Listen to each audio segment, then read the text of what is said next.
Hey,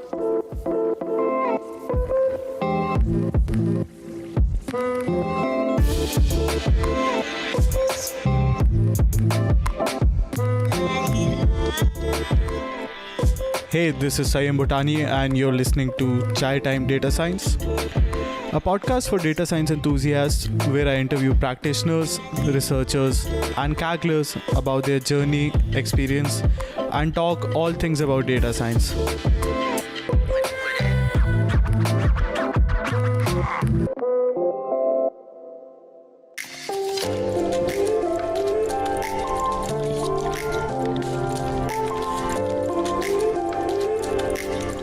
Hello and welcome to Quarantine Content with amazing data scientists and Kagglers, the CTDS.Show.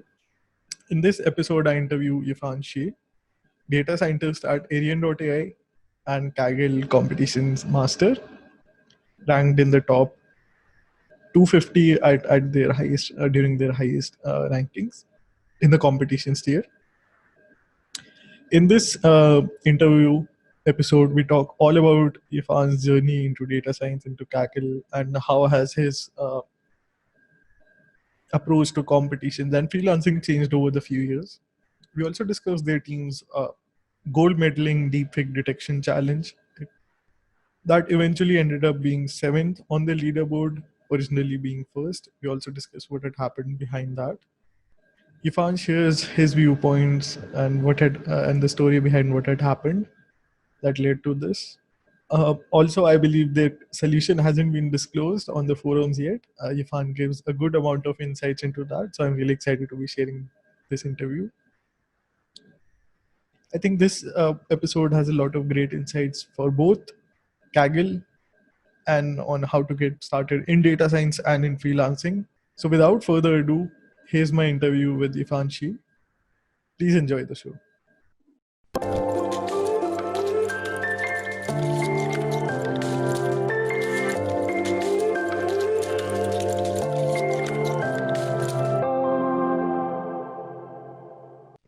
Hi everyone, I am honored to be talking to Yifan Xie.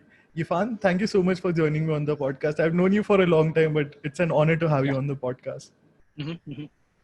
Yes, same here. I've been talking to you for such a long time and has been following your podcast from the very beginning. It's good to finally have this opportunity to talk. Yeah. So I've known a lot about you, but I'd also like the audience to know all about you. So I'll maybe start by talking about your background. I believe you worked across different roles in the industry. You joined Kaggle, and I think your consulting work started right around the same time, around 5 years ago. Consulting was starting in 2007. Oh, okay. 2017. Apologies. Okay. I actually handed in my notice to my ex-employer 1 week after becoming Kaggle Master. Now thinking back, it's like a boss. Probably not a most rational move, but it's like many things in life. You try to follow what your gut feelings telling you. Yeah. We'll talk more about how that panned out. Yeah, of course. What's the first Kaggle memory that you have? You've been active for I think over 4 or 5 years. Kaggle probably since 5 years. The first competition was the GE FlyQuest competition. Okay. I mean, I heard about Kaggle from a friend about 2011 and 2012. Since the day it launched. Since early days. And at that time, I was working on my doctorate thesis. I was working full-time in my ex-employer, which is Airbus. I was doing, before that, I was doing quite a few years of research on what we call now semantic technology. So sort of like ability to recognize term. I was writing tokenizer in VBA in 2007 to 2011. So 2011, 2012, I was actually working full-time in the company and then writing up my thesis in the evening. And then these friends told me, oh, this is a Kaggle.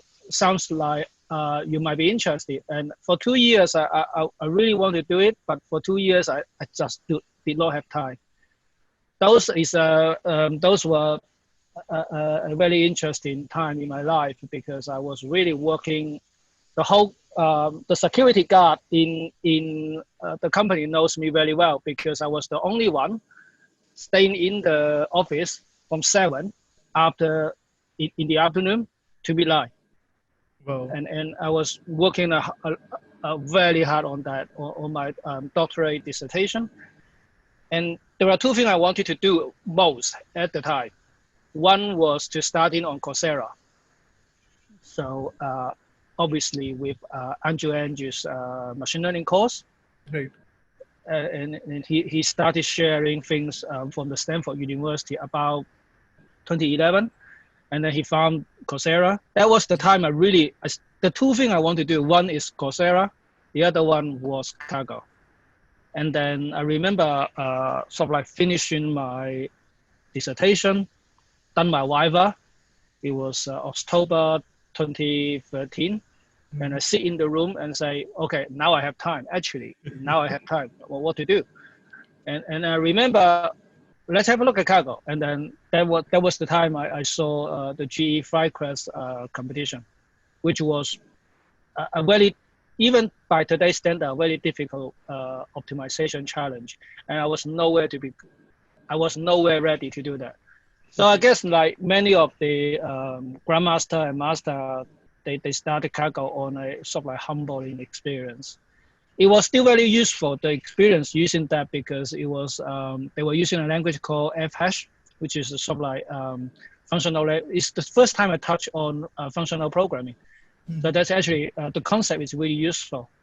Now, since doing that, I actually stopped doing Kaggle a little bit because I got some chance to work on machine learning, some sort of like industrial proof of concept type of machine learning. It was actually computer vision. I was working on OCR system for industrial drawing. Okay. And I started to use Python and open source library. And then I realized, again, I'm not really good at doing that. And then I started to, why don't I go back to Coursera and pick up Andrew's course? So that's sort of like 2014. I spent a year on that. And then I after that, I actually become one of the earlier users in Theano. Okay. Remember the good old day of Theano. So I mean, I was one of the early users of Theano. So that's kind of got me busy until 2015, when I started to work on the first Kaggle challenge that I was dedicated. So that's how I started. I was in high school when Theano came out, so I only know of its history. But how did your Kaggle addiction since then change? You mentioned to me in our chats that you're addicted to gaming. Did Kaggle take over that? And how did your approach to competitions change? I think for me, in many sense, is a replacement of addition, for the lack of better word. But it's a lot more positive in life. But at the same time, it's actually probably a little bit more expensive. I mean, thinking about the hardware I have purchased to do Kaggle. Although I think for me, it's really the kind of thing that allow me to pick up one activity which is constructive, which is something I can be proud of, which in many sense also bring the community together. So that's how I look at it. I don't think I wouldn't say I'm still addicted to it, especially since quite a few years doing Kaggling. So that's what it is, really. I mean, I'm still approaching Kaggle competition in a sense that to do well in a competition, personally, I tend to spend something like probably 200 hours, more than 200 hours for each competition to actually do well. I think for the deep fake competition this year, probably spend to the north for 400 hours. Wow. So yeah, it was. But then the one thing I would say to do it, spending time and money on data science and Kaggle is that it always pay you back in slightly unexpected way. Mm. So for me, even though I have spent quite a lot of money on using hardware, the knowledge, the resource, the connection I have has been very beneficial for me. So for me, it's worth it in the end. Yeah. It does take a lot of genius to get a lot of success, but also a lot of efforts. There are very few hidden secrets, like you mentioned. How did your approach to competitions change over the few years? How did you improve upon your skill set as So you started? so I think for me, I kind of starting just without any general workflow, general idea how to do things. And in fact, I don't think there is like a accepted approach of data science project.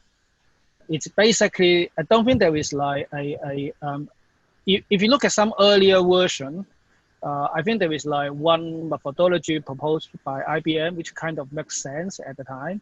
I think you can still search it from the internet. Still, I don't think there is like standard approach of doing data science project. For software development, for instance, you have Agile, you have Waterfall, you have anything between Agile and Waterfall. For data science project, it's not the case. So I kind of actually doing competition by repetitive competition and kind of starting to feel my own way. So my overall approach has sort of evolved from nothing. But nowadays, when I take on a competition project, I still call it a project. It is a project, and I take on a work project. The way I structure them has become very similar to each other. So I think I have developed a structural approach to handle data science project that's at least work for me. At least I know it's done well in competition, and I know that it's well received by my customer. So the two things I value quite a lot. First is structure. So I always have, for instance, this is not magic. This is not magic or magic trick or science. First thing is basically a document that share everywhere. In my case, I use Google Spreadsheet. Mm-hmm. So on Google Spreadsheet, I tend to have a tab for, well, a tab is a sheet, right? A sheet, you have many different sheets. So I have one sheet for bookmark.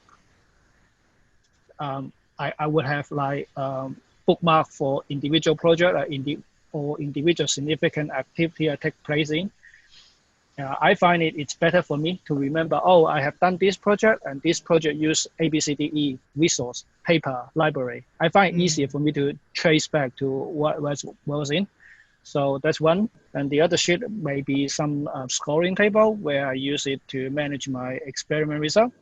Another one may be something to do with to-do list or idea list to think about, okay, what are the things we want to try? What are the other steps that you need to follow up?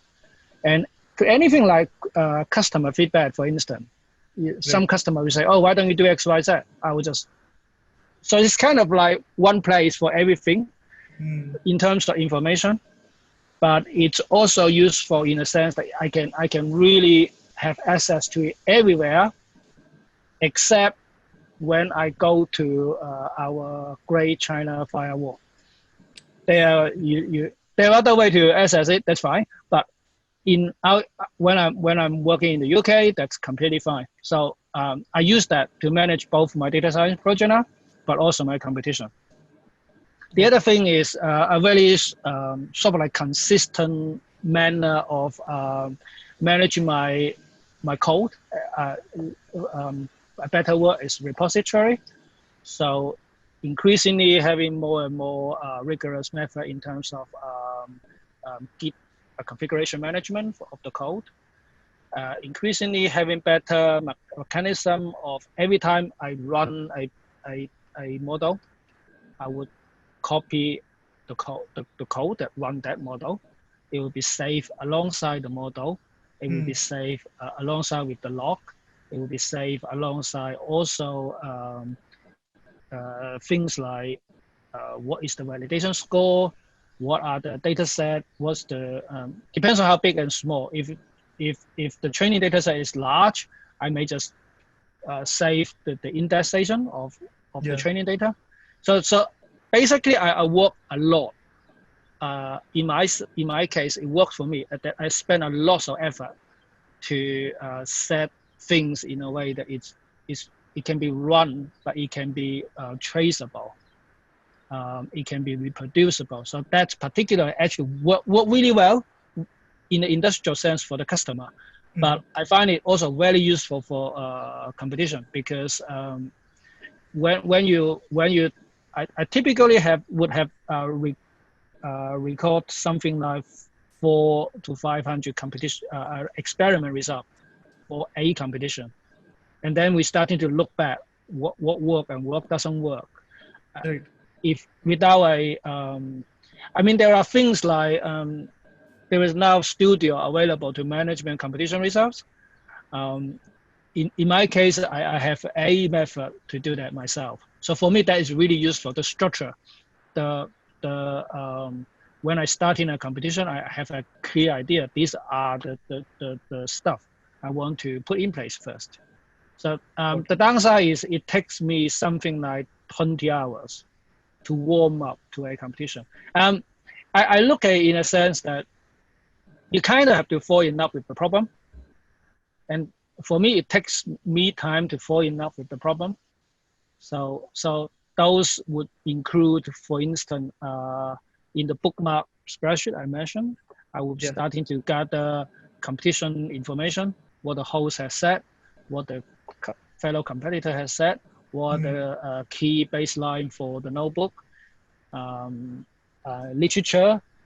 I'm working on the Staggle competition now with Alaska, and there's a lot of literature that's involved.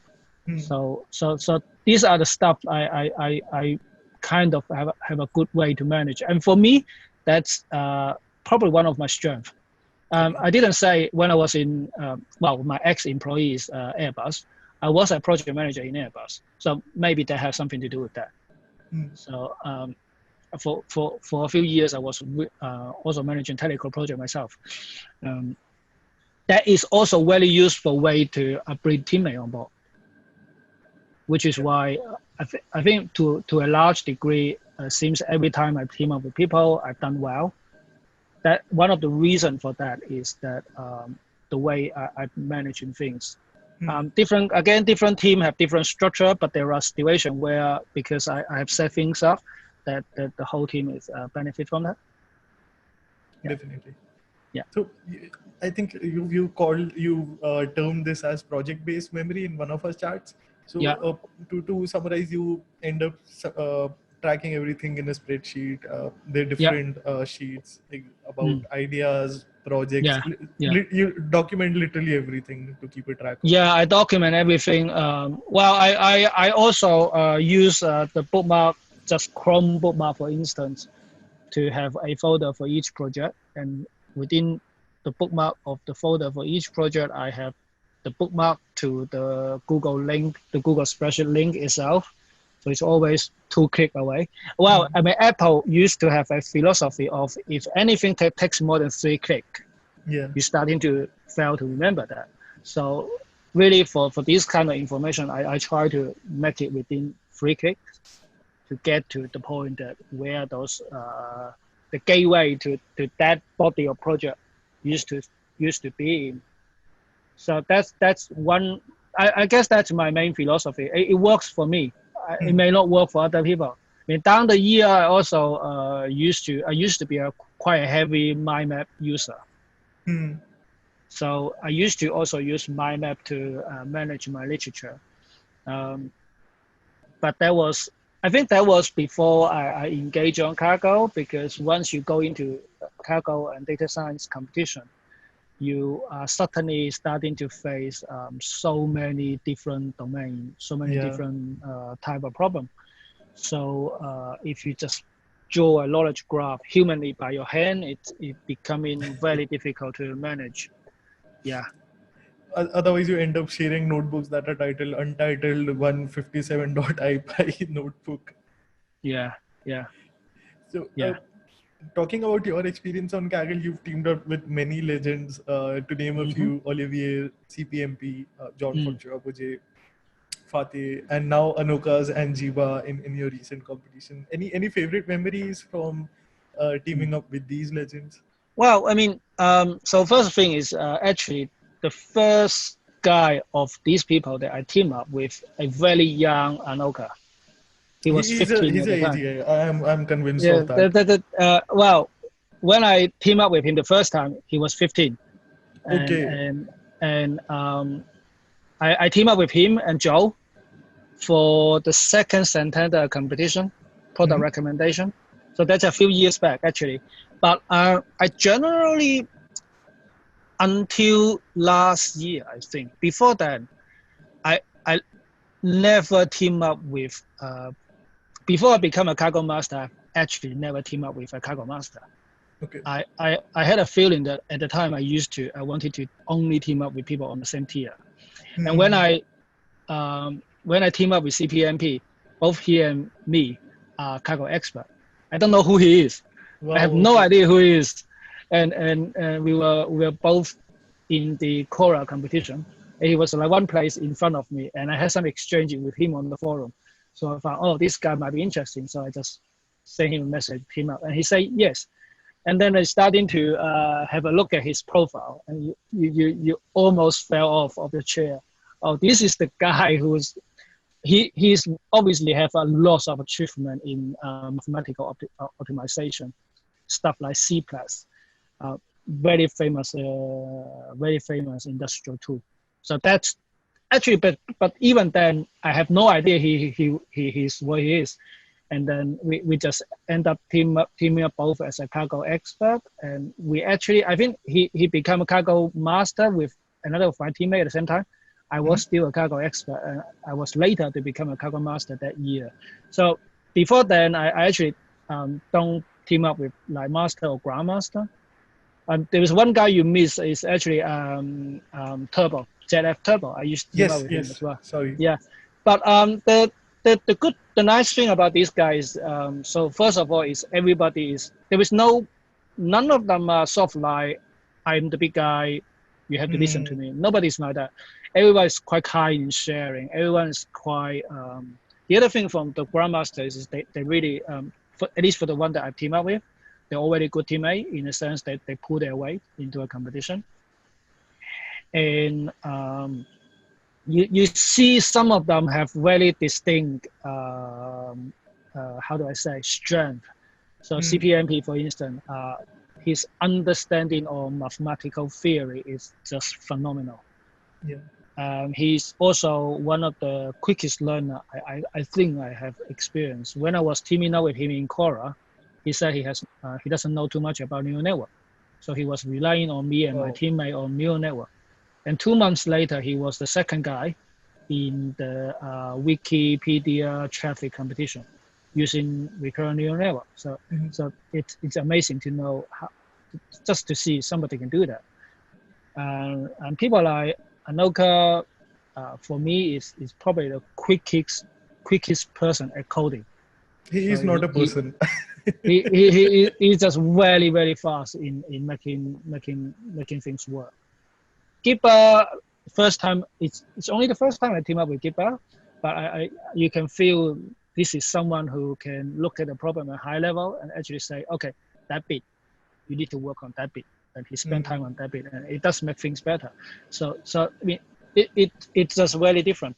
And also, I would also mention some of the Chinese grandmaster that I had the pleasure to work with. Those guys again come from very different background, and because my Chinese connection, I was able to, I know a lot of them already quite well, like the two person who won last year's Data Science Bowl 2019. So they were both of my teammates when we were in Home Credit and Avito, the second Avito. So again, these people have different way of looking at problem. I would say the common thread is everyone is very, very competent at executing experiment, at least better than myself individually. So yeah. I think Again, no, everyone is very good teammate.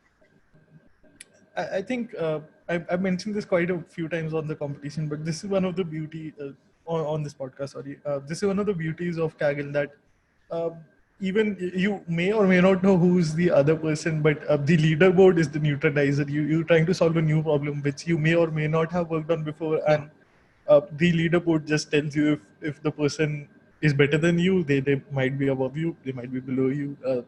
Outside of that, you don't need to know their qualifications or anything. Well, the other good thing about that is actually very often you end up, well, I meet, luckily I meet quite a few famous Kaggle in real life. You actually don't need that much time to have a lot of common memory. So it's like, I think the first time I met with people like Abhijit, for instance. So Abhijit is like, and then you just talk about one of the competitions you both take place in. It's a little bit like this is sort of like collective memory in the community, which is very nice.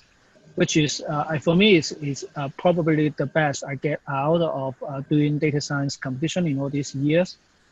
It's actually have a group of people I know I have very common memory about, and once we sit down, even I don't need to know so much about the person's individual background.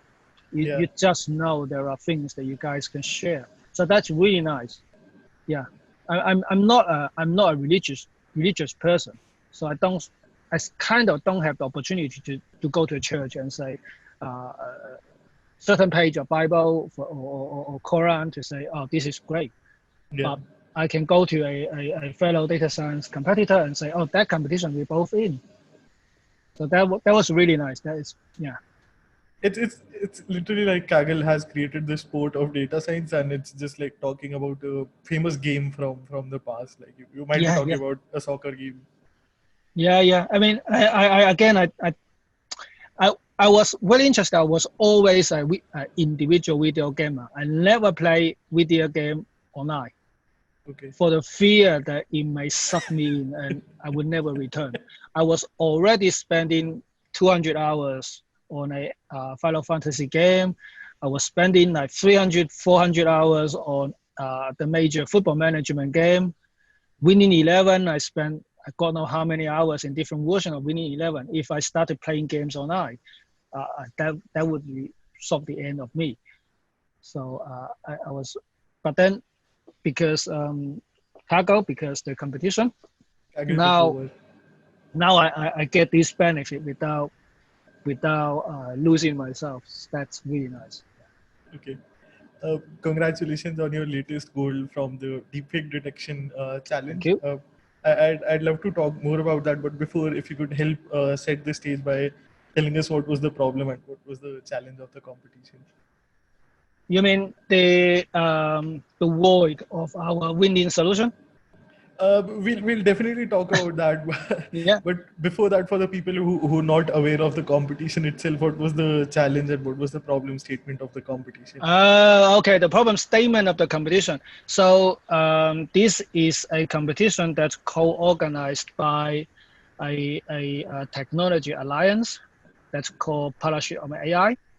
So behind this technology alliance is the Facebook, the Google, the Amazon of the world, and you also have the Chinese company Baidu, Tencent, Alibaba, a lot of global media company, BBC, for instance, CNN. They're all part of this alliance. So one of the reason they do that is this is an alliance to promote sort of like ethical use of AI. And deepfake is one of the problems that everybody kind of agree will become a big problem as things emerge. In the last 2 or 3 years, there is like some app you turn out you can use it to generate it sort of like deepfake type of video, maybe with you, maybe you impersonating some actor. So it's really to starting to tackle the problem by pooling academic and commercial resource in a non-commercial way. I have to say that is actually one of the big point on partnership on AI's deepfake challenges website.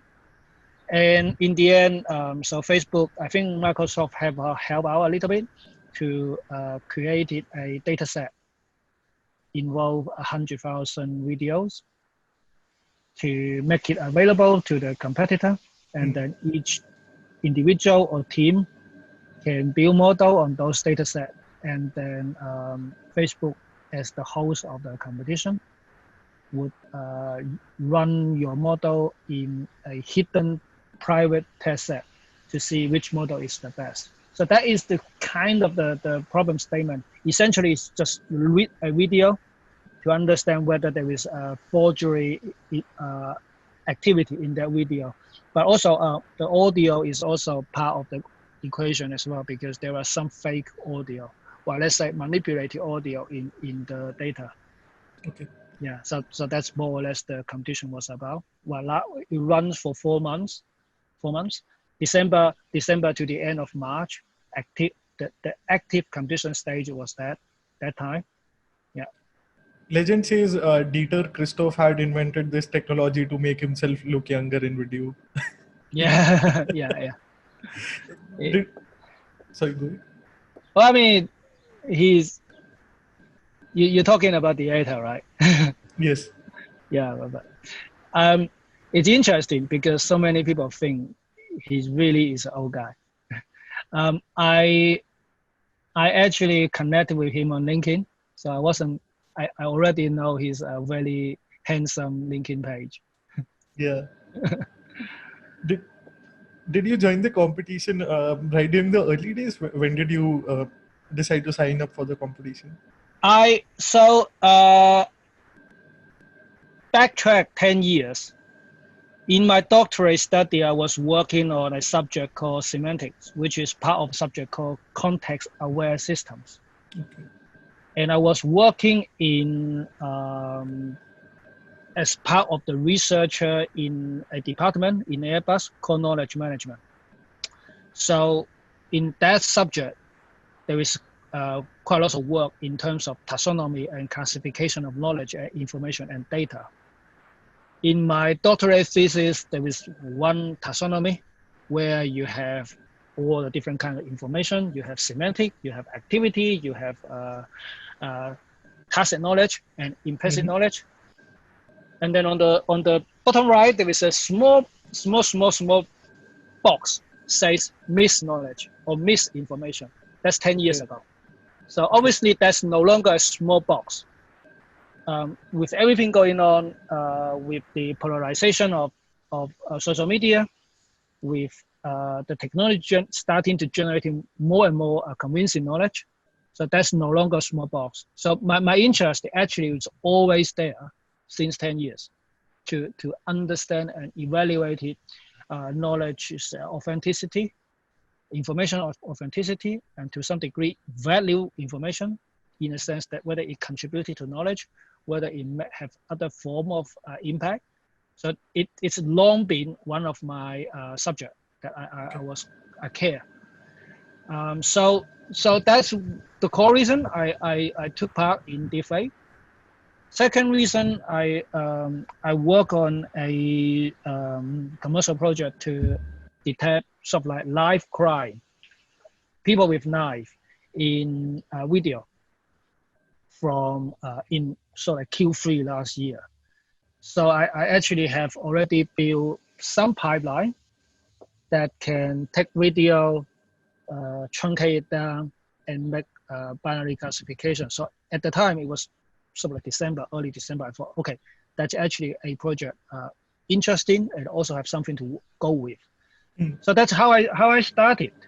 Yeah, that's the reason really. Okay. I just think, but this is also the first competition I seriously take place that involve computer vision and image classification. Not that because I don't know how to do it, but it was more because I didn't have the hardware before.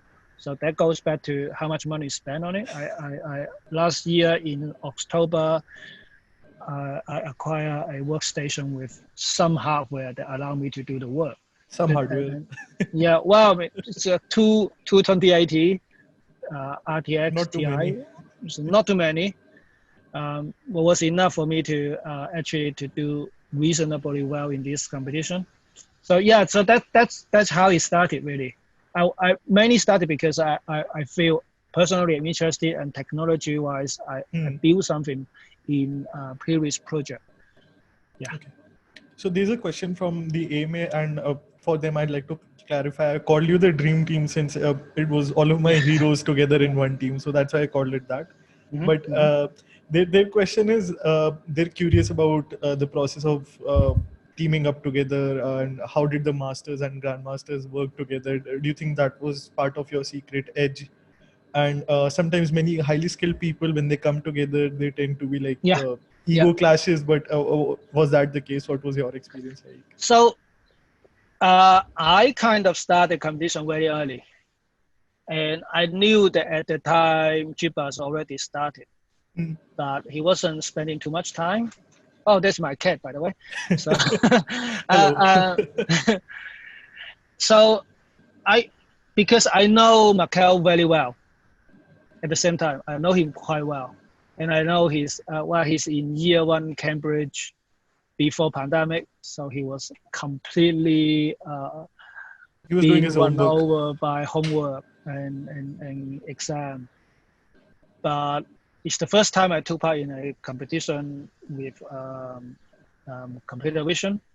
So I started working on it on my own for the first 6 weeks of the competition.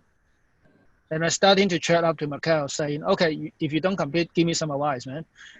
So we start talk a little bit, and then it just got to a point. He said, you know what, if you don't mind, I don't mind taking part. So that's how I invite him to join. Okay. So he gave some really good advice, and we got into kind of at the time February top 10 in the leaderboard, and just behind the Facebook team actually.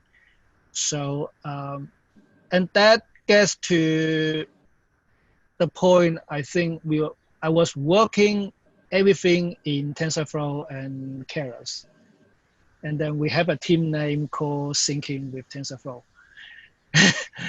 Part of the reason was the TensorFlow TF2 was really not really that good in the competition with the kernel facility, and we sort of stuck in the 20 to 40s position, and we say, okay, actually maybe we should work a bit harder, get into second half of February.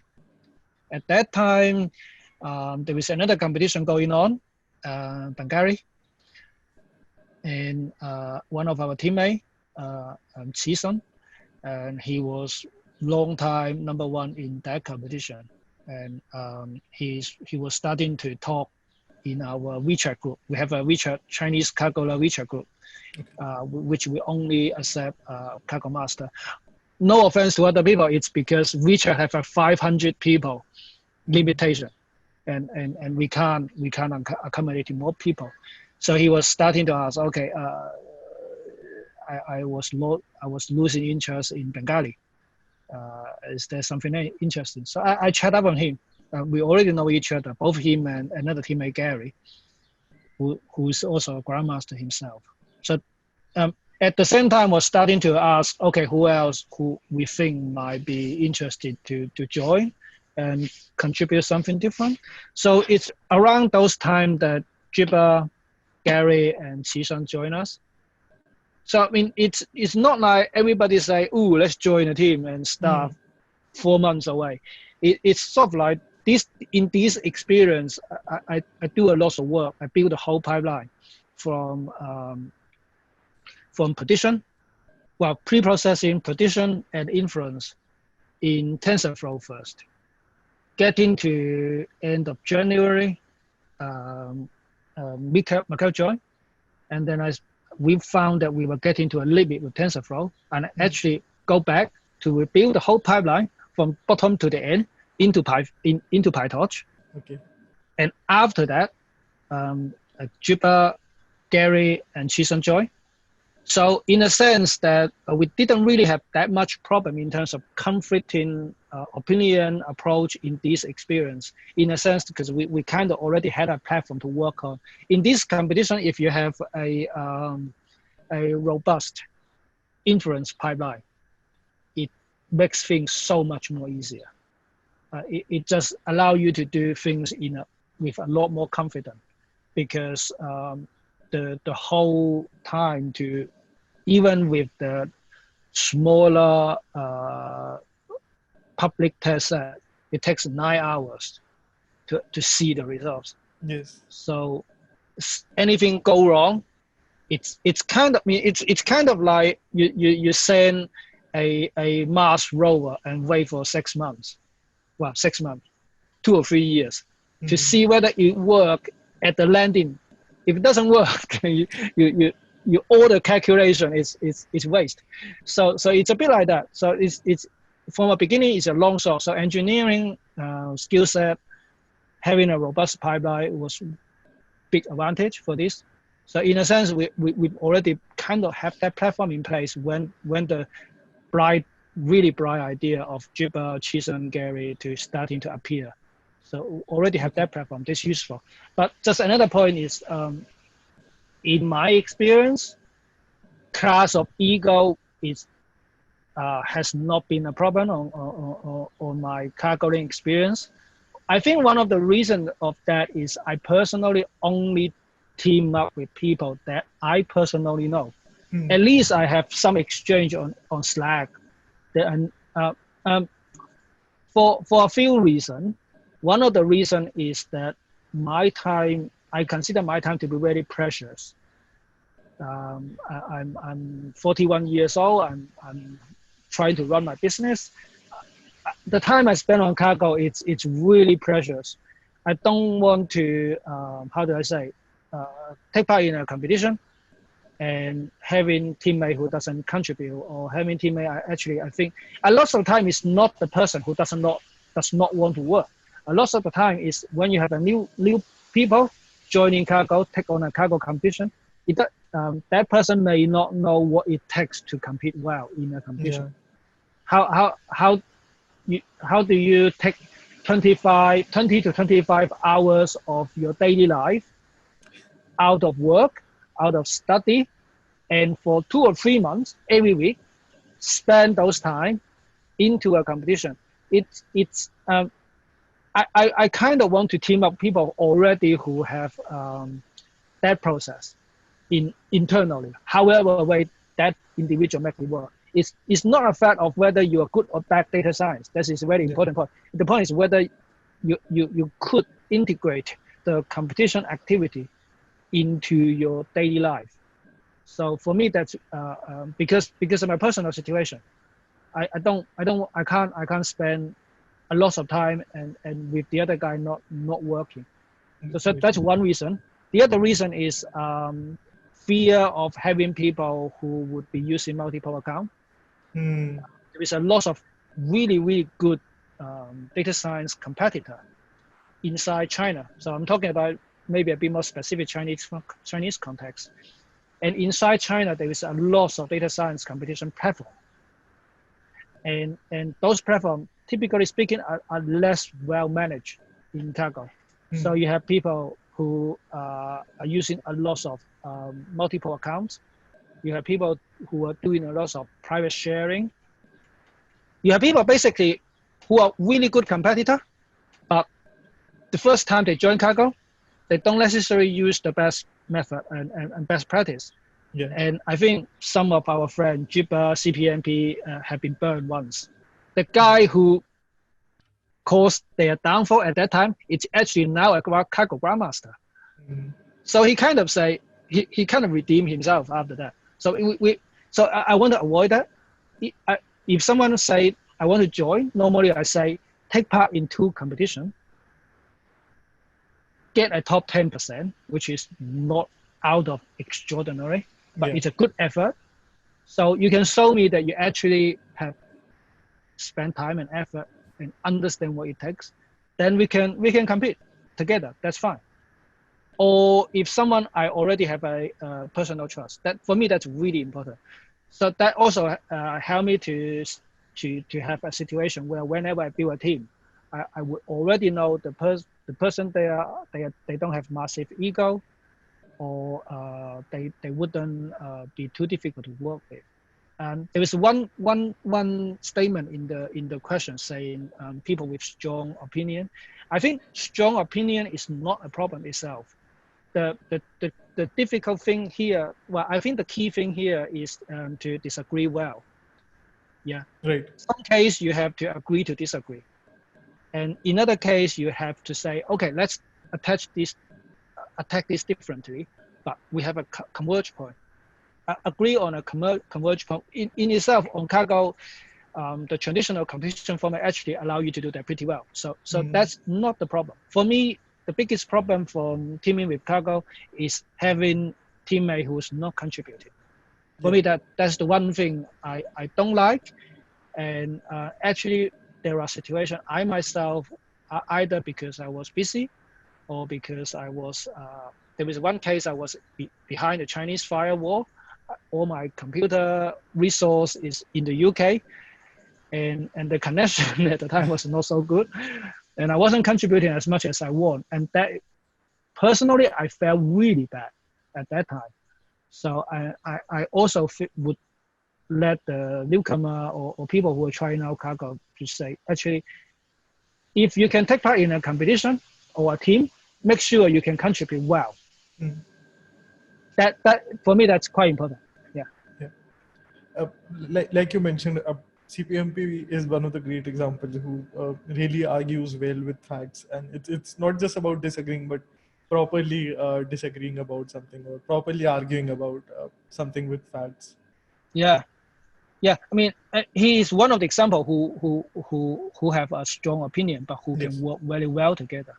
Let's say, he's someone who if you can present a good argument, then he would, and he's someone who would react to you positively, even if your opinion is different, as long as your argument is structured well. So that I learned from him a lot. Yeah, and he's someone who's been helping me out both inside Kaggle but also outside Kaggle. So I mean, in the earlier stage of our company's setup, he gave me some good advice. So I really from him, he's one of the person that I respect most among all the Kaggler. Yeah. Okay. Now, coming back to the competition, I'd love to know more about your solution, what made it to the final solution, and what things didn't work that you would have expected to work with the competition. So first thing to say is that we actually haven't shared our competition solution because the situation with the host, our dispute with the host. Secondly, actually now we are in a unique situation where we have probably one of the best solution, but we don't have the open source. And we can learn from the top 5. So if I'm thinking commercially, maybe it's not necessarily serving our disinterest of not sharing it. But I would say our solution is not that difficult, it's not that different from others. It's not that difficult to implement. We are using very similar kind of network with other people. So things like EfficientNet. We have, I remember, if I remember correctly, the first prize winner, he used B7. He used 7 B7, I think. In our case, we didn't use large EfficientNet. We used the smaller ones. So our EfficientNet is largely from B1, B3. I think there's one B5. Our solution, the 2 solutions. So the one with the extra data, additional data. The one that came top score on the on the leaderboard for a small time, for a significant amount of time actually, before it got removed. That one has I think 17 models. It has 8 model with additional data, and and the other models are with competition data. Our secondary solution, the one that finished 7 on the leaderboard, is a 13 model, all with competition data. Okay. The way we build it is very similar to the other. We take the video, we cut the video into individual frames. We perform binary classification on each video, on each frame. But before we do that, on each frame, we also identify the face. So it's not that different. I guess in our case, we work pretty. We didn't work very hard on that, but I think we pay attention not to overfit the leaderboard. In the end, that was probably our best success. We know that the data set, I think for also audience who's not familiar with the competition, we have a public test set, which we know the nature of the video is very similar to what we are training on. And then we have a private test set, which is twice as large as the public test set, where the whole set, now they have reviewed. Half of those data are coming from internet. They didn't really say whether they have the permission to use those videos, just to say that. But so we know that the data set distribution would be different.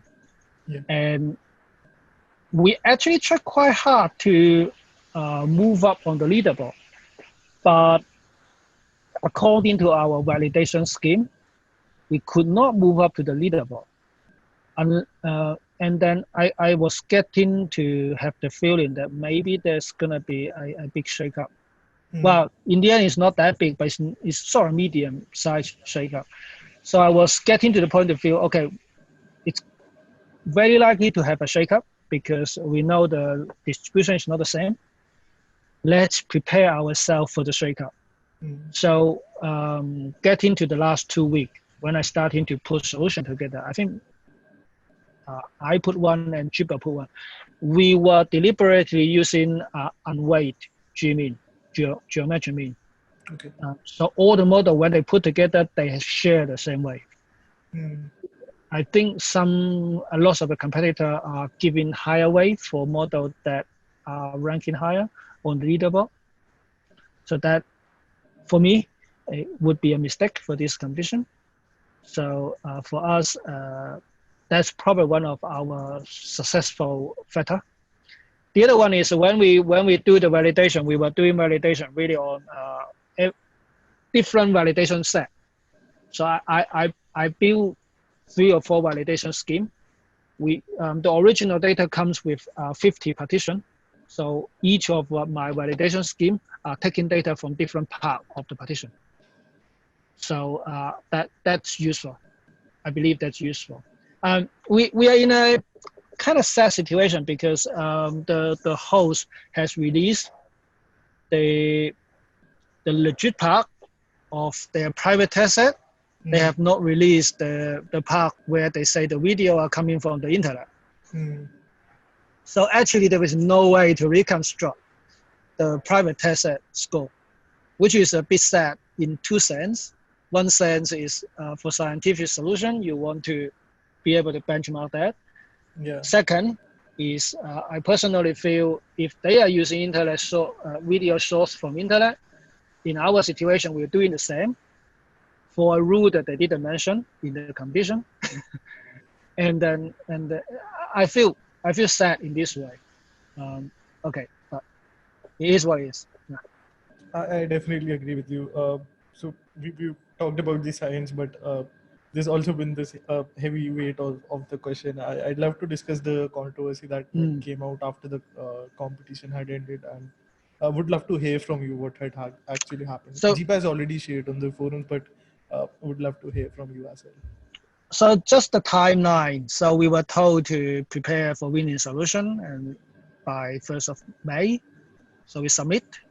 And then quite quickly, we got a message to say we will be disqualified because we're using external data. And then we say, okay, we use external data, but we actually very carefully choose the license. So So, the two, sorry, we one second.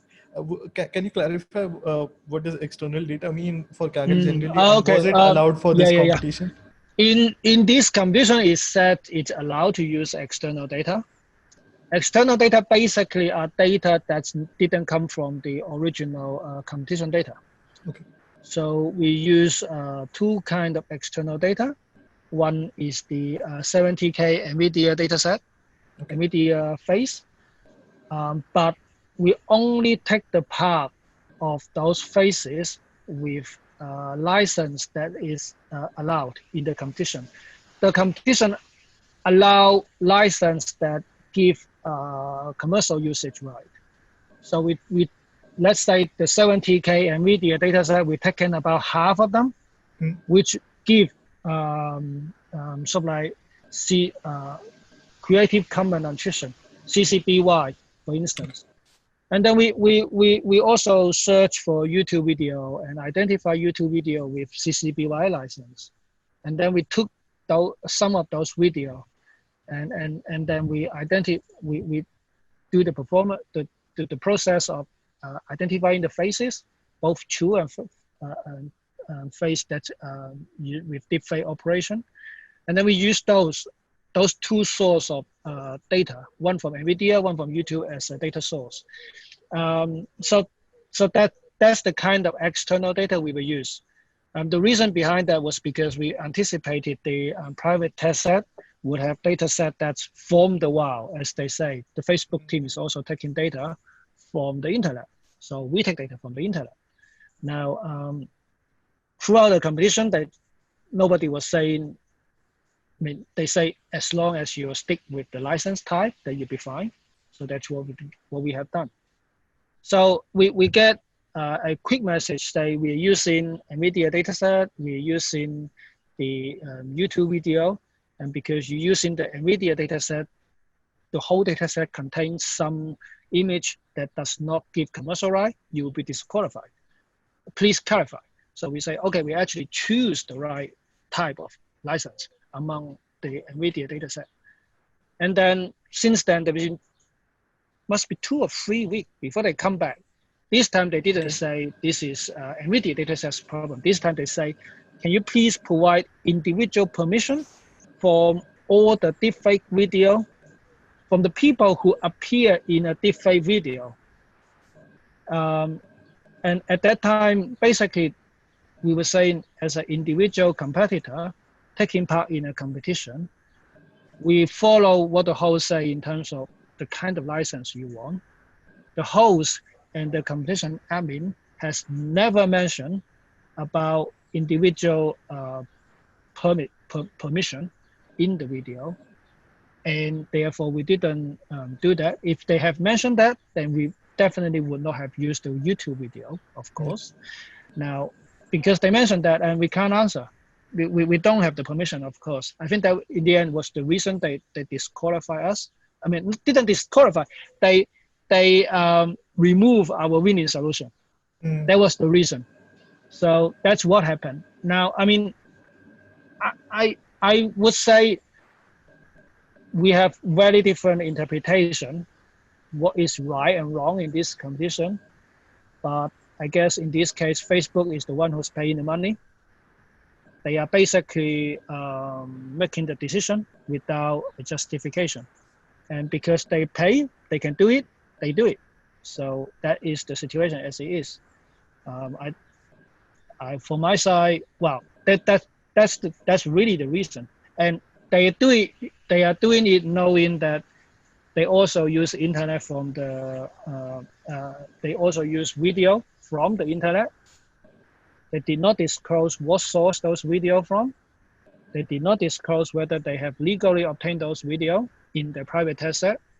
They do it themselves, and they still disqualify us for practically doing the same thing and practically stay in the room. They do it because they can. And what can I say? As part of the community, I would say I'm very happy that the community largely has supported us. Very happy. It was difficult time for us, but it's good to actually in such difficult time to know who are the people are really backing you up, who are the people who are having a good interpretation, who are the people who encourage you to move on. So I take the positive out of this. CPMP says something that stuck with me. CPMP says something that he's no longer emotionally attached to Kaggle, the platform. I've already talked about his thread on this on the podcast also, but his thread on I think it's titled "Becoming Adults." Yeah. He had shared on the. Yeah, I think going forward, that's probably the kind of approach I would take. So, yeah, it is what it is, and we all have to move on from that, I suppose. Yeah. We still have a gold medal out of this, so it's not completely bad, and we still have a solution that's really good, and we can learn from the best solution. So potentially we can do something about it. So I mean, for me, maybe the biggest impact on the not let's forget about the competition for now. The biggest impact is actually Facebook are saying only they, with the money they have, can make deepfake dataset legally. So they are basically saying they will monopolize the creation of deepfake dataset. That's what they're doing, because they will say every time you have used some data set that's not with the right intention, even for research, you're not okay. For me, that's how I could interpret it. And I don't think this is a good move for the community as such. And I think it goes in contrary to the spirit of the competition itself. The thread has already seen the support of the community via the podcast as well, and personally as well. I hope you already taking it in the positive spirit, but we're sending our support to your way, to the team's way. Yeah, thank you. Now I'd like to shift gears towards your day job. You working at your own consultancy. Can you tell us more about that? Why did you establish Arion.ai? Well, so throughout my career, I always have this situation where I get to a point to say, do I see myself doing the same thing in 20 years' time? Okay. I actually started my career as a software tester. I'm a certified software QA.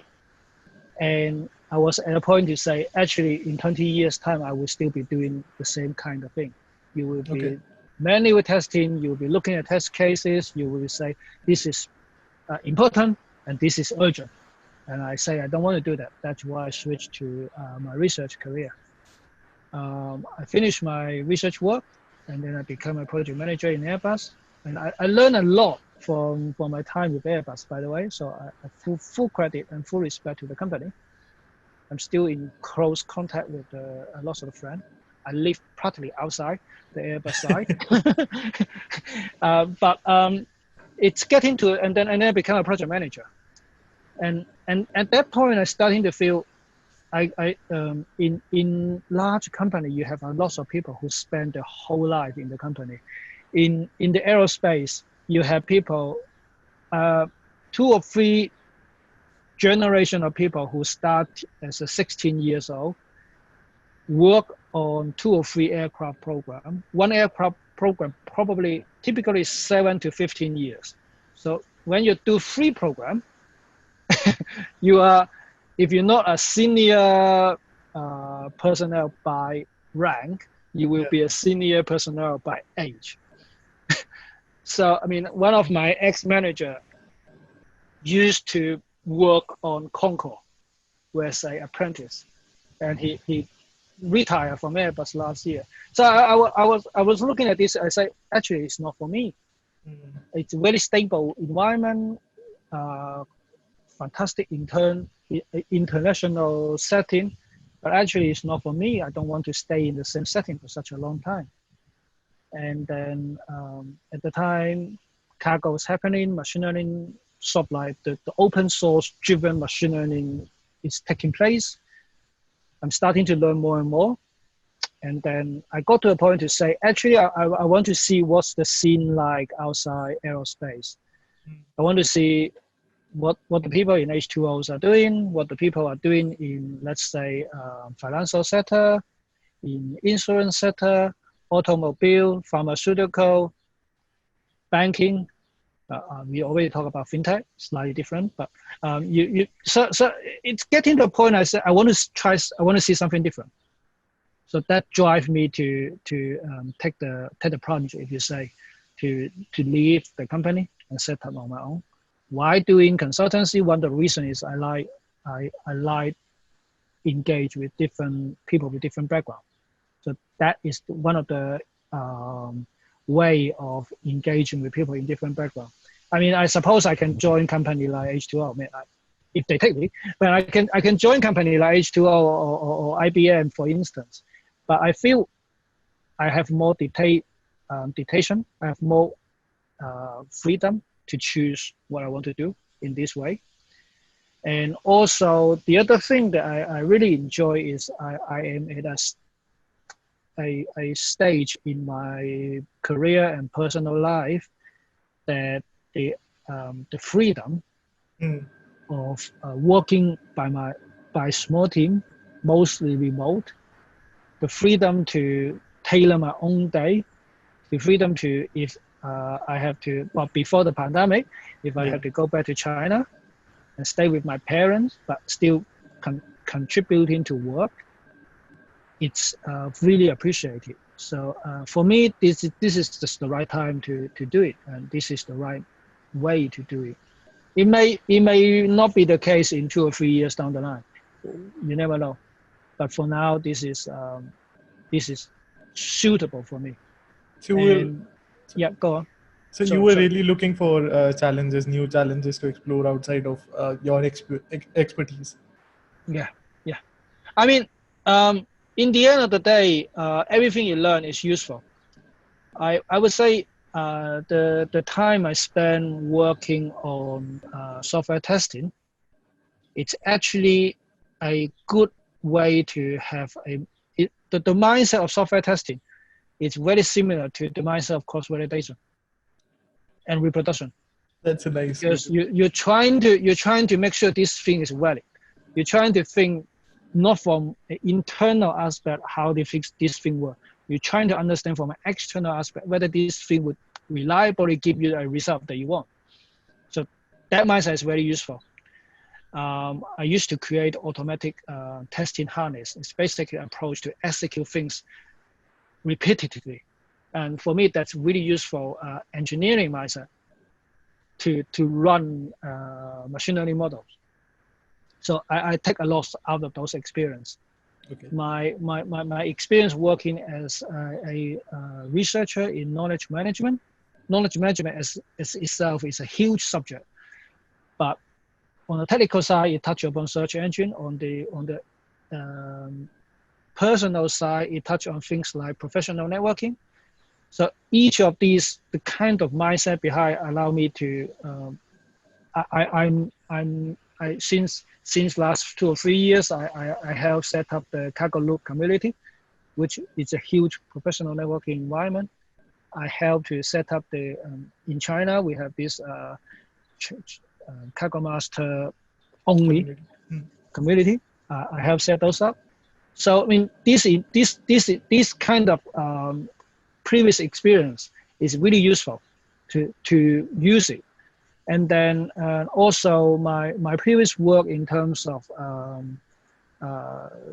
semantic technology, it's basically that's what NLP was before it is NLP. So I still use them on a daily basis. So each of these experiences is useful. The project management experience I get from managing project in aerospace, in many ways it's useful in the mindset. It's very useful in terms of there are controlling expectation, in terms of managing what the customer want, in terms of understand time and resource, is still useful today, even in a Kaggle competition. So all this is useful for me, but to apply what you have learned into a new context, into a new challenge, into a new setup. And for me, it's fascinating. Yeah. So yeah, but I guess that's it for me. That's amazing. Yeah. Would also love to know what projects do you usually work on, and what projects have you worked on at Arion? So that's quite interesting in a sense. A lot of the people who get to know us as a company would ask, what's your setup? Who do you sell to? What kind of product and service you provide? Especially you try to talk to someone who's sort of like the marketing expert who would give you suggestion in terms of selling better. Answer to that is we have a company for 3 years. We're still a small company. Each year we take on the nature is very different. I started out doing sort of like freelancing work with startup company who are offering product. So the first few project was along those nature. Okay. And then second year we work a little bit more with what we call second tier subcontracting. Second tier subcontracting is, you imagine you have a large company, let's say a international bank, who will outsource some of their work to a smaller company, who will further outsource their work into individual guys like us. So that's what we call second tier subcontracting. So it's like H2O outsource work to whoever H2O hire. That would be second tier subcontracting. So second year, we're starting to do a bit of work like that. So in a sense, it's larger scale, the customer. Got it. And then this year, we are starting to work directly with large client. So each year is different. The nature of the customer is very different. The way of working is completely different. But I can say this 3 kind of situation is what we have experienced. And again, in each of the situation, is the nature of work is different. I would say from a technical point of view, the work with small, smart, product-oriented startup, it's very interesting. I was working on a next generation email client. So wow, that's unfortunately that was before Transformer. So, but I was using word embedding. I was doing quite a lot of state of the art. 2.5 years back, I was using quite a lot of state of the art NLP to help them to evaluate different ideas. So that was quite interesting.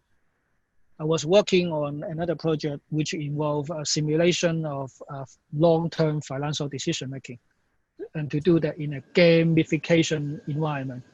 I was basically building the simulation environment and the reward and penalty mechanism. So that is actually a very important part if you want to do reinforcement learning. So I was actually doing that part, which would potentially set up some kind of reinforcement learning learning environment. So that again is really interesting. So, but the thing is, with small startup, being a consultancy yourself, you know the best for a small prototype startup is actually internals the resource, and they will go their own way. So it's less stable for us. So gradually starting to move toward more sustainable customer. Now I would say the kind of large customer working on at the moment, the focus shift from sort of a state of the art machine learning to better understanding of the data, better way to visualize what are the pattern inside the data. If we do machine learning with them, and this year we do a bit. This year we are working quite a lot of physiology data, heartbeat, for instance,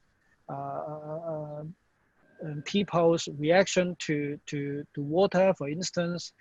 So for that, if you make a decision with a machine learning model, what is the interpretation of that model? So the explanation is quite important.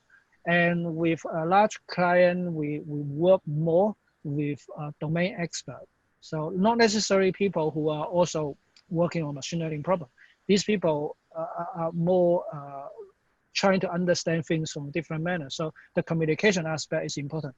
It's not like when we were working with sort of a small product-oriented startup, the people who are setting up the idea have, even if they don't do machine learning themselves, the chances they know a certain degree, or they have a good internal resource who would work with you on managing product deliverable.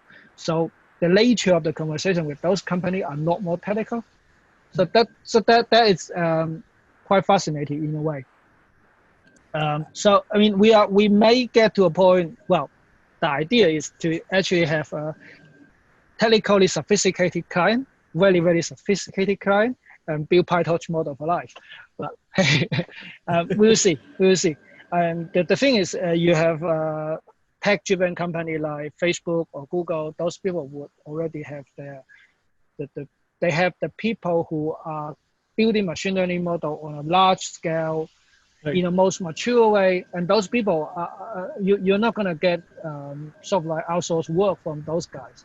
It's very hard to actually to get subcontracting work from, let's say, H2O. Of course, they will hire Kaggle Comp Master, they will hire Kaggle Master, but these people, these are key competence of them.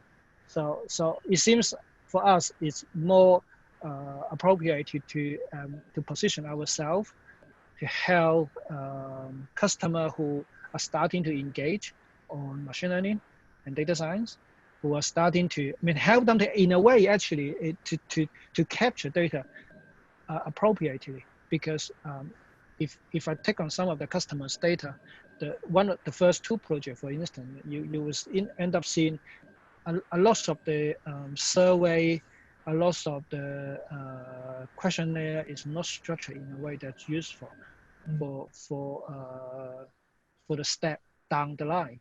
So now we are providing feedback to them, so you can structure in this way, and we can show you things in this way. So it's actually more beneficial for them to engage us. Yeah. So that it's a big world, and that's what we see. Obviously in other sector, everybody is different.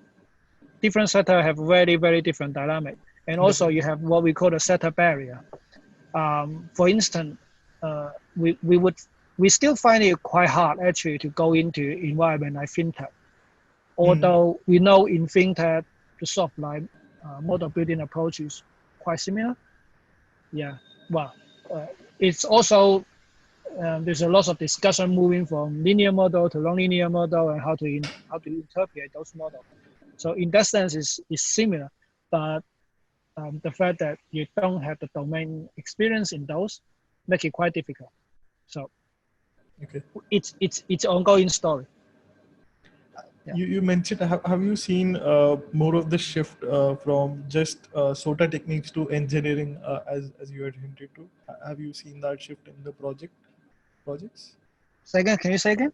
So have you noticed the change? You sort of hinted to this, but have you seen the change from just being focused on SOTA techniques towards more on the engineering side? So maybe your customers, your clients were more inclined towards how do you solve the problem as an engineering solution?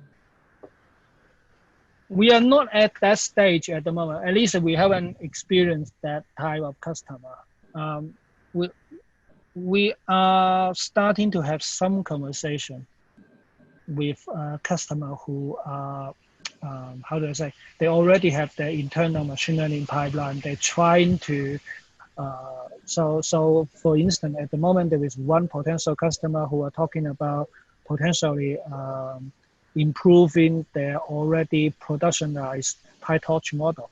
Okay. So that might become a quite interesting conversation. So, but this is ongoing conversation. So we will see whether this become come into fruition.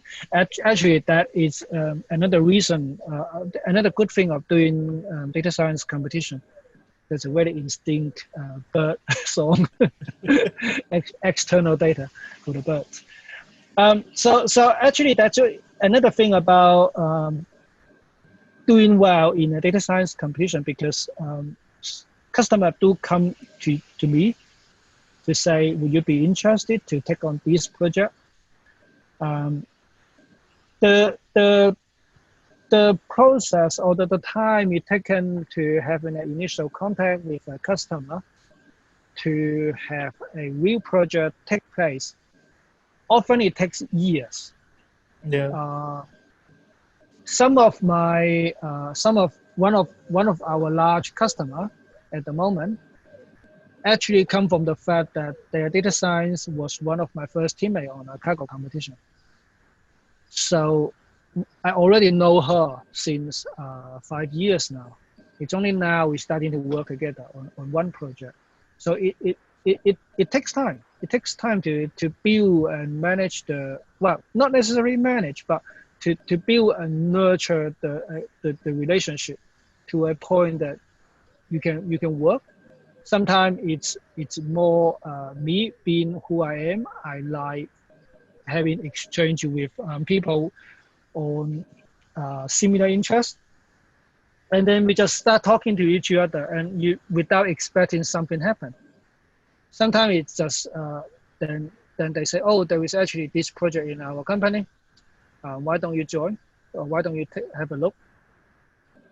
And on the other side, on the Kaggle environment, is that I do get to know people who I give our work to. Not at this moment, but I experienced several situations where fellow Kaggler was able to help me out on some project. So that was really good to get this from the community, and then also on the supplier side, but also in the customer side, all the while doing what you like. I mean, I look at it this way. This year, for instance, throughout the pandemic, we've actually never stopped work. Wow. We always have project going on. So that's quite nice. We're already fully remote, working in a remote environment, so there is no need for me to adapt to anything. But at the same time, I take the reverse positive that, let's say tomorrow no more project, then I'll just spend more time on Kaggle or other data science platform. Yeah. So can you share some advice on finding freelance projects? Many people struggle with that. Was your Kaggle profile helpful? And so I guess I answer the second part of the question. First, Kaggle profile is useful. So how should one display their profile? I wouldn't say the profile itself is useful, but the fact that you, in my case, having spent the time in a competition, me being who I am, I think I'm quite good at having good conversation with other individuals. I am quite well liked in different community. I don't know for whatever reason, I'm happy to be in a situation where I play a key role in multiple community. So the fact that I'm doing this already helped me a lot. So it's not Kaggle profile as such, but what you have done in the community, in a way, will come back to give you something useful. And you don't necessarily feel I will facilitate this 10,000 Slack community, 10,000 people strong Slack community, hoping one day it will give me a project. You don't. Yeah. That is not the motivation. Right. But the fact that you have done that would give you edge or unexpected benefit down the line, both in business and in life. So that's how I see it. I don't necessarily think I will have help out a guy who's starting on Kaggle or give advice, thinking this person would one day give me a project. That's not how I approach it at all. I would, if sort of like people from a company wanting to explore data science and say, okay, Yifan, you seem to do well, could you give us some advice? I would always say, if I can manage the time, I would do it without thinking about doing project or not. because that's so very often is it happened to be the first step of establishing a trustful relationship with your customer. But at the same time, it's not necessary you're doing it for profit. You're doing it by the value that you would like to share the knowledge. Yeah. So that's first. So that's the second part of your question, how the profile help. It's not your profile, it's what you do, really. It's really what you do. It's the knowledge. You do well in a competition, of course you have visibility. That's full stop. But you need to do really well. You need to be in top 10. You need to sometimes win it. Sometimes you win it and disqualified, and you still get some exposure. So that's that. But at the second thing is you're starting to having conversation with people in the community. You make friend introduce you to friend. So again, that's probably even more important than the element of doing well. If you can do both, then fantastic. Now, in terms of picking up freelancing project, I cannot say what is the best way. I would say how I started. I started doing things on Upwork. For me, Upwork is a good platform to start out as if you're someone who wants to be a freelance data scientist. There are two. I think we have much more choices now these days. 2 or 3 years ago, when I started, there was Upwork. There was a website called Freelancing.com.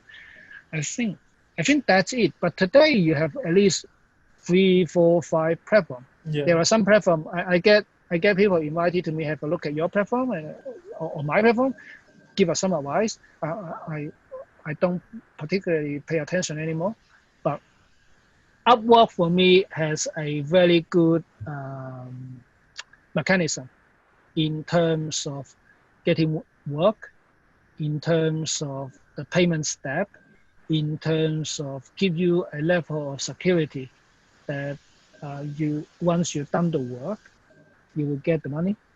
So it has a good protection mechanism. So that itself is sort of like a solid basic platform I can trust to do work.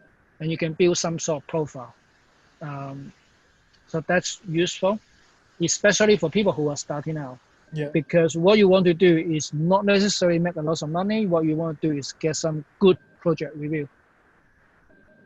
So I started out on a project that was like only a couple $100 US, and then I get good review, and I starting to move on, and I starting to take on, maybe in my case, I starting to take on larger size fixed package project. And then what's interesting is after that, the two I mentioned in the second year we did some work with like second tier supplying with large customer who getting additional supplier to serve even larger customer. Both situations actually come from Upwork. So you have people who work for large company who maybe post a post on Upwork, and you reply, and they say the moment you pick up the phone, they say, let's do this off the platform. So that happened last year. But after those time, we kind of, for us, we say, it's good. It helped to bootstrap the company. Right. We didn't really have any debt in the company.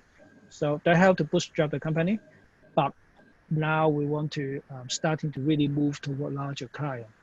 So for us, it worked for me up to that point. I think the other thing that you want to recognize on Upwork is, at least for data science work, I think there was at least 3 tiers. There are tier who are working basically competing on price. So people who, let's say within $15 per hour. So there's a lot of people working on that level. Right. Then people who are sort of like more middle range, anything from $35 to $80 per hour. I think that's the tier where you could, if you have you will have a stable customer for months. That is I think that is, for me, that seems to be tier that people actually make a sustainable income. The third tier here are the people who are charging for more than $100 per hour. Um, I was on that level, and I have 2 or 3 jobs before I stopped. But once you are in that tier, you really need to start thinking about how you can be distinguished from other people. Right. It's not easy. It's actually not easy. And I see people who are on that level and still having ongoing customer. And I don't know. I mean, personally, I was not as successful as those people on Upwork. But if you can move up, sort of like into the second tier, I think that would be good enough. What it would be useful is you starting with that, and you starting to sort of like build your customer profile. Then perhaps do the same with other platforms. That would be useful. Freelancing in data science is I feel is not. It would fit a certain kind of person. People who already have some experience, and people who can get excited about the unpredictability of things. If you're thinking about, I will get X amount for the next 5 months, so that for me to be stable and plan my life, don't do that. It's something that you would, I think, it's something that you will learn. It's like surfing. You can't predict the wave. But if you like surfing, then maybe it is for you. I in different countries, completely different. I think in the UK, in Europe, maybe even it's the same in US. As far as I know, the freelancing community, the sector is better. It's quite, the rule of the game. And if you don't do it via online platform, you have a lot of outsourcing opportunity. In the UK, for instance, you can take a data science subcontracting job with a customer in London with a good day rate. But I cannot say the same for, I don't even know what's the situation in China. I don't know the situation in India. So locally, again, these are very different contexts. Yeah. How people do that, I don't think I can advise. Yeah. But start, if it's person who are trying to build their own profile starting from ground zero, then I would say do small project, maybe small fixed price, fixed package, but do it well. Do it really well. Yeah. If I can add to that, you mentioned usually it's better if you go into it as an experienced person. I actually started freelancing while I was in college because I wanted some experience. That's also a good approach. And like you mentioned, I wasn't going into it expecting any money at all. I just wanted to get a taste of the field. So that's also a good mindset if you approach it like that. But I was aware that there'll be competition, and if you take it like that, then you'll get some good learning out of it also, and some money. Yeah. I mean, at these days, I think we are happy to be in. We are lucky to be in a field where most of the work actually technically can be done remotely. So there are many ways to get that kind of exposure. Yeah. Open source project, you can chat up the people via Twitter. You can chat up the people via LinkedIn. Especially now that with the COVID situation, Exactly. I think people, even some of the more traditional companies, are now being forced to accept a newer way of working. So in theory, it should be a lot more easier to do that.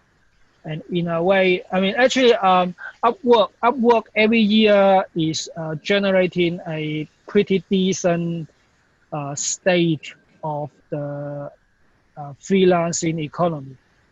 Since 2 or 3 years now, their report is pretty interesting. Although it's only talking about the US economy, but the trend, the KPI, how many people are working on that, the sort of like top 500 companies who are willing to engage with platform like Upwork, it's always on the up. I find that to be quite interesting. Yeah. Okay.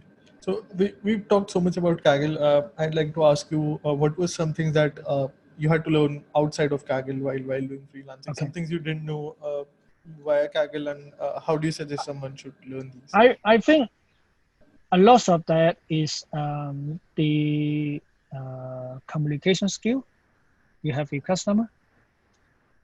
There are communication skill with customer at different stage of the project. In my case, I need to engage in pitching, for instance. I need to make a presentation, Mhm. and then I need to be able to communicate some potentially technically complex idea to people who are very, very likely to have no idea what this really is. We have a discussion about, do you like the word of artificial intelligence at all? I think most people who are working in data science or machine learning would not like the word AI. So, but sometimes you that is the word that people recognize. So how do you communicate that idea to them without overselling? So that's one. How do you develop a sort of like a continuous relationship with someone, in a sense that it will become at some point a business contract, or at least a friend, right? At least a friend. So that you can't get from Kaggle. How do you work with technical project? Always come with, in our case, always come with commercial conversation. How do you say with a straight face, you charge a certain amount of money from your customer? Yeah. So that itself, I mean, how do you package your work in a sense that people actually see value in it? So how do you mix and fix of how do you mix what's the word? How do you mix different component of technical deliverable into a structure that people can fit into their procurement environment package? All these are completely outside the data science work, but it's critical for us. If we don't do this well, we have no work. So it's extremely important. And of course, outside Kaggle, because we have our own company, we have all the boring bigs, the accountants, the solicitor, the lawyer. I mean, in fact, the fact that I know a little bit about the lawyer, I was able to get some support in our conversation with Facebook. Okay, there's no way you can sue Facebook, forget about that. But we were able to have an educated position in that subject, so which is, for me, is useful. And that is only because I've done the setting up of the company. Now on a more maybe more suitable for company employee, for friends who are in the career path, early part of the career path, it's actually working in teams. Working in teams, I think, especially working with people who have very different idea to yourself. How do you agree with people? How do you disagree with people? How do you engage with people who have very different beliefs and concepts? So that you can't. It's a bit hard to go on Kaggle and expect you can develop that side of skill, but that is really critical for a data science project, or any project, or even in life. So that's really useful. The one thing you may probably get from Kaggle is it's probably you'll have experience working with people from very different countries, very different culture. So that's something you do get from Kaggle. Although I think I would say the technical community would have a certain worldview that is, let's say, maybe a more progressive worldview than the non-technical community. Yeah. Certainly. Yeah. Okay. So I have your Kaggle profile open here. Please excuse my bad lighting skills. I am not good at this, obviously. But you have 5 gold medals, you have 6 silver medals, and 4 bronze medals already. Are you aiming for the Grandmaster tier next? You just need one solo goal. Yes and no. I how do I say? I feel that I can. There is a chance to do it. I only have like 1 or 2 Kaggle competition in a year that I could really spend time on. Mm. So the last time was DFDC, and the time before that, I somehow always end up teaming up with people. The answer is yes. I will make an effort to get my solo go, but I don't know when this will happen. I'm at the moment. I find it to be quite impossible to be a very prolific competitor, like CPMP, like our friends in NVIDIA. They are very well. Already they were a prolific competitor before they joined. Yeah. So I actually find it difficult to function like them. I think it's maybe part of that is mental fertility, mental stamina. I find it very difficult to finish one competition and switch to another one almost immediately. That's something I'm still trying to work on myself. But on the other hand, is that I think as time move on, I will keep doing competition because it gives you so much more than just the technical knowledge. So never say never. I might take a competition and just run solo, and hopefully I get some good insight in the competition or get some good luck in the final shakeup, and there will be. It's not going to be the be all and end all target. I just really keep stuck in it, you know. Really Yeah. looking forward to your solo win. If you were to give one final best advice to someone who's just starting, let's say the Kaggle journey, what would that be? Not necessarily a cargo journey, but probably a career-wise is actually, I would say follow one's heart. It's a lot easier to work on something you like for a long period. It's a lot easier to motivate yourself if you actually like what you're doing. Yeah. And that's not just data science. Steve Jobs used to say that for the people who do well on things, you need to work unreasonable amount of time. It would be so much that it's completely insane from other people's point of view. So if we look at the Kaggle Comp Master or people like us who spend so much time on data science competition, we are crazy to other people. So don't think about how other people think of you. You need to know that this is the right thing. Second thing I would say is find a way to integrate this into your daily activity. So I'm talking about the extra curriculum stuff, the Kaggling. If you're into legal, the legal. If you're into MOOC, the Coursera study, Udacity of the world, the time you spend on those, you need to find a way to integrate it into your daily activity so that you can do it on a daily basis. It is going to be the numerous amount of 2 hours in the evening. In my case, the 10, 15 minutes when I was taking my daughter when she's young in the swimming pool or sitting down reading stuff, is those things that count.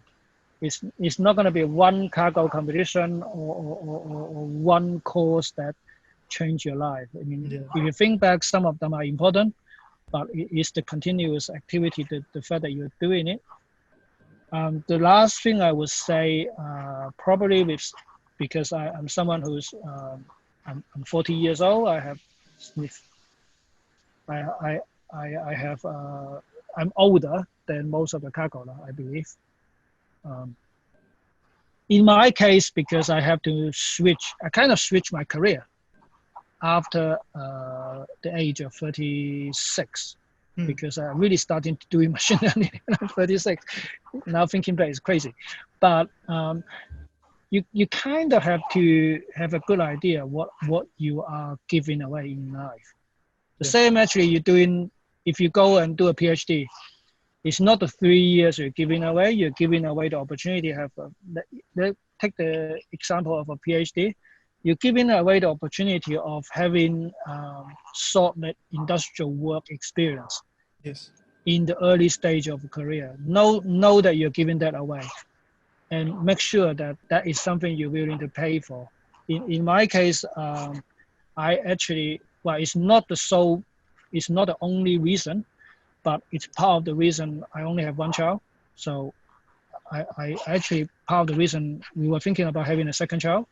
In my case, I finished my doctorate. I started to learn machine learning. I really think this is going to define the second half of my life. And then because I want to do that, I don't want to, it's hard to say that actually. I don't want to spend too much time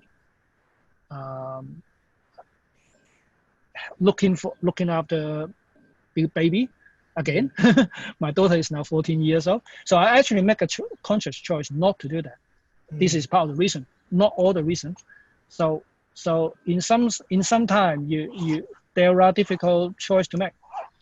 If you live in a company, if you're just starting a startup, then you need to be prepared to say goodbye to stability.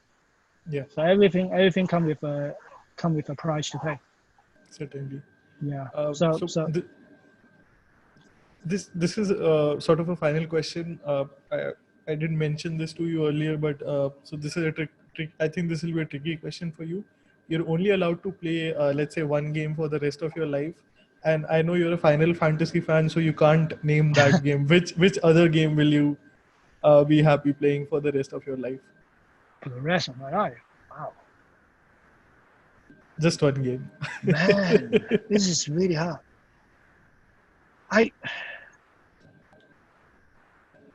This is really, really hard. In my case, it's probably going to be some super realistic football management game. Okay. Where you get the chance to, of course, act as a manager, but maybe even allow you to build machine learning model to predict footballing score. That's interesting. That would be a good game, yes. I mean, Awesome. all the data are tabular. Awesome. And time series. Okay, Yifan, before we end the call, can you mention the platforms where the audience can connect with you and reach out to you if they'd like? Okay, so the best way is my Kaggle profile. So on my Kaggle profile, you will see my LinkedIn profile. You will see, I think, also my Twitter. It's there. I just looked at Yeah. it. Yes. Yeah. So once you get on there, you can connect with me. Alternatively, community like Kaggle Loops, perhaps you can put the name out there. So community like Kaggle Loops, I'm still overseeing all the conversation, occasionally taking part. So those are the places to be connected. All of these will be there in the show notes. Audience, please scroll down if you'd like. Yifan, thank you so much for thank you very joining much me on the podcast. Yeah, thank you very much. Take care, guys. Bye-bye.